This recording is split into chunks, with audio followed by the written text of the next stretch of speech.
এবার আমরা আরেকটা জায়গাতে তৈরি করে নেব Na2S বা সোডিয়াম সালফাইডের দ্রবণ।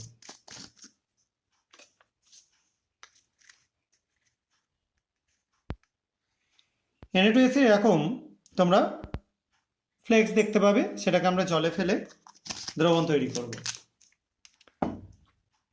এটাও যে কোনো জলেই করতে পারো, তোমাদের ডিস্টিল ওয়াটারে করতে হবে, কোনো মানে নেই। এবার আমরা এটাকে অ্যাড করে নেব এটার মধ্যে। দেখো প্রথমে কালো হয়ে যাচ্ছে, তারপর আস্তে আস্তে কালারটা চলে যাচ্ছে। সবাই নিশ্চয়ই দেখতে পাচ্ছ ব্যাপারটা। দেখো কালো হচ্ছে, তারপর কিন্তু সলিউশনটার কালারটা আস্তে আস্তে ডিসঅ্যাপিয়ার করে যাচ্ছে। দেখো আমরা শেষ অবধি ওয়েট করব।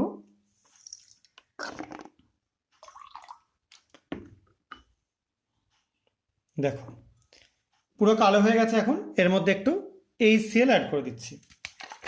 অ্যাসিডিক মিডিয়ামে যেহেতু আমরা করবো রিয়াকশানটা, একটু HCl অ্যাড করলাম।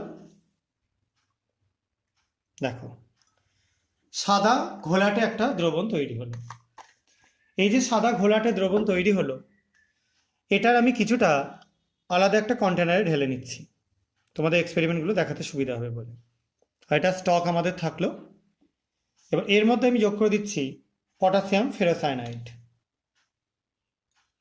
দেখো দেখতে পাচ্ছ দেওয়ার সঙ্গে সঙ্গেই